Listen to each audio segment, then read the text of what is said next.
Bien, dans cette vidéo, je vais répondre aux problèmes les plus courants que vous avez en tant que débutant quand vous manipulez un PC sous Windows 10. Alors, on va commencer par un programme qui ne se ferme pas. Donc, vous avez lancé un programme. Je vais, pour cet exemple, créer un document texte. Je vais l'appeler texte ici pour l'exemple. Admettons, vous êtes en train d'écrire, donc je suis en train d'écrire, vous avez fini, donc vous enregistrez votre document et vous voulez le fermer.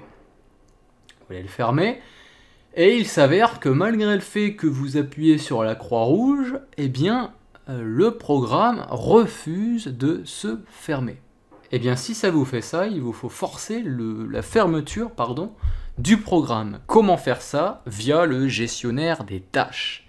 Comment afficher ce gestionnaire des tâches? Deux façons de faire, vous pouvez le faire à la souris comme toujours, en faisant un clic droit sur la barre des tâches et en faisant gestionnaire des tâches.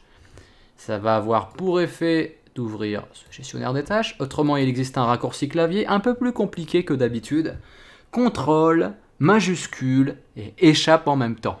Faites les trois touches et ça vous ouvre le gestionnaire des tâches.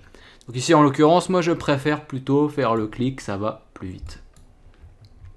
Donc le gestionnaire des tâches va vous ouvrir les applications actives du moment. Et comme vous pouvez le voir, on y retrouve notre fameux bloc-notes. Alors actuellement le mien n'est pas bloqué, mais on va simuler comme si notre programme s'était bloqué. Eh bien, si vous vous retrouvez avec un programme bloqué que vous n'arrivez plus à le fermer, vous pouvez forcer sa fermeture en faisant un clic droit sur l'application dans le gestionnaire des tâches et en faisant fin de tâche. Ça va avoir pour effet de forcer la fermeture du programme. Deuxième problème récurrent, mon fichier refuse de se supprimer alors que j'essaie tant bien que mal de le faire. Alors, on va montrer un exemple concret. Je vais cette fois-ci créer un document Word, voilà, un document Word que je vais ouvrir avec Word tout simplement. Je vais réduire l'application et je vais tenter de supprimer le fichier. Et là, qu'est-ce que ça m'affiche? Ça m'affiche une petite fenêtre. Cette action ne peut pas être réalisée car le fichier est ouvert dans Word. Si je clique sur recommencer, ça va me réafficher toujours la même erreur. Pourquoi? Eh bien, c'est marqué ici, comme je vous l'ai lu, c'est tout simplement parce que le fichier est en cours d'utilisation. Vous l'avez ouvert dans un programme qui tourne. Et effectivement, ici, le programme Word est en train d'éditer ce fichier. C'est pour ça que vous ne pouvez pas le supprimer. Comment faire pour le supprimer? Eh bien, vous devez d'abord fermer le programme qui l'utilise. Donc ici, on va fermer Word. Et à partir de là, vous pouvez supprimer le fichier comme il faut, en cliquant ici sur recommencer. Et là, notre fichier se supprime bel et bien. Troisième problème récurrent, j'ai supprimé un fichier, un dossier ou peu importe, par erreur. Comment faire en sorte de le restituer? Eh bien ça, vous savez déjà le faire, je vous ai déjà montré dans ma vidéo qui vous présentait notamment la corbeille. Il faut savoir que tous les documents que vous supprimez tombent d'abord dans la corbeille. Quand vous regardez la corbeille, vous avez l'ensemble des documents supprimés. Il ne vous reste alors plus qu'à faire un clic droit sur le document en question. Ici, je vais faire un clic droit sur un document et cliquer ici sur restaurer. Ça aura pour effet de me restaurer cet élément à sa position d'origine, ici sur le bureau. Quatrième problème récurrent, j'ai déplacé un élément sur mon bureau. Par exemple, c'était un élément qui se situait ailleurs dans l'arborescence Windows, je l'ai déplacé sur mon bureau, mais celui-ci ne s'affiche pas. Je n'arrive pas à le trouver sur le bureau. Comment ça se fait? Parfois, il y a des problèmes d'actualisation sur Windows. Ça m'arrive quelquefois. Alors, qu'est-ce qui provoque ça? Je ne saurais pas vous répondre. Mais en tout cas, je connais la solution pour remédier au problème. Il faut savoir que lorsque vous faites un clic droit sur le bureau, vous avez cette ligne qui s'appelle « Actualiser ». Et bien, quand vous faites un clic gauche dessus, ça va réactualiser l'affichage du bureau. Et là, normalement, ça devrait vous afficher les documents que vous avez déplacés dessus, qui ne s'affichaient pas avant. 5e problème récurrent, je n'arrive pas à retrouver un fichier, un document sur mon ordinateur. Comment faire? Eh bien, d'où l'intérêt d'organiser au mieux ces documents comme je vous l'ai montré dans une précédente vidéo de cette formation. Je vous invite d'ailleurs à retourner voir la vidéo pratique sur l'organisation des documents si vous voulez notamment vous améliorer là-dessus. Autrement, il existe une façon très simple de retrouver des documents sur son ordinateur, c'est tout simplement d'utiliser cette fameuse barre de recherche qui se situe ici.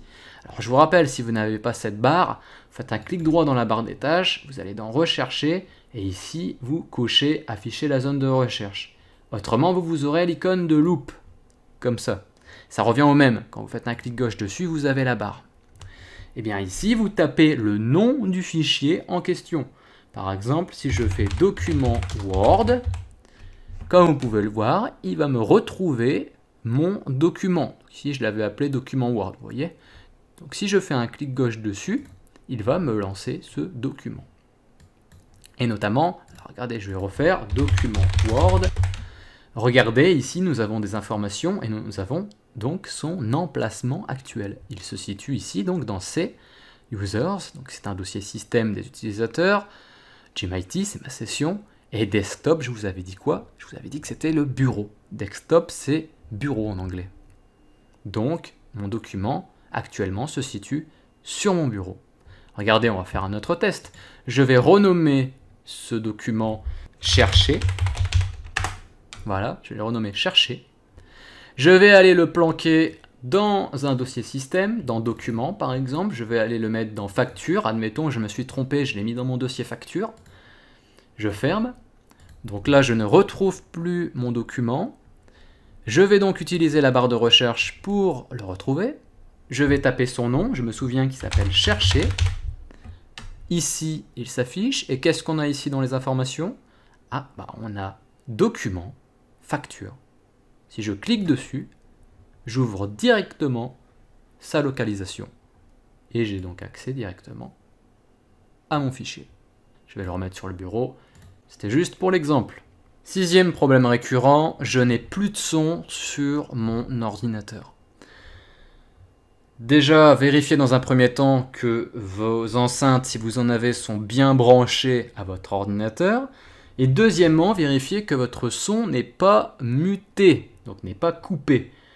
Comment voir ça? Eh bien, rendez-vous sur l'icône de haut-parleur ici dans la barre d'outils. Et là, vous voyez, il y a un icône de haut-parleur. Si ça affiche une croix, c'est que le son est coupé. Si vous voulez réactiver le son, vous faites un clic gauche sur le haut-parleur pour le réactiver. Vous pouvez aussi, d'ailleurs, modifier la jauge ici. Ça va tout bonnement réactiver le son également. 7e problème, bon, récurrent pas vraiment, mais 7e problème que vous pouvez avoir, la langue de mon ordinateur n'est pas la bonne. Comment la changer alors que je n'ai pas l'icône en bas à droite de l'écran? Parce qu'effectivement, je vous avais montré qu'en bas à droite de l'écran ici, nous avons une icône avec des langues, mais si vous n'en avez pas plusieurs, elle risque de ne pas s'afficher. Alors, comment changer la langue du PC? Eh bien, vous allez toujours dans cette fameuse barre de recherche et vous tapez langue. Tapez langue. Ici, vous avez modifié les paramètres de langue et de clavier. Vous faites un clic gauche dessus. Là, vous avez langue préférée. Donc, vous, ça sera peut-être écrit dans une autre langue, mais c'est pas grave, ça revient au même. Cliquez sur le bouton plus ici. Et renseignez donc la langue que vous souhaitez. Une fois que vous l'avez, vous devez faire un clic gauche dessus et cliquer ici sur Suivant. Vous continuez jusqu'à installer votre langue. Une fois que c'est fait, pensez à mettre la langue qui se situe ici dans ce menu tout en haut en faisant glisser, donc avec le clic gauche, vous voyez, on peut glisser la langue avec le clic gauche donc, tout en haut. Vous le glissez tout en haut, ainsi elle sera considérée comme votre langue principale. 8e problème récurrent, je suis en train d'écrire du texte, mais ça supprime le texte qu'il y a à droite de mon curseur.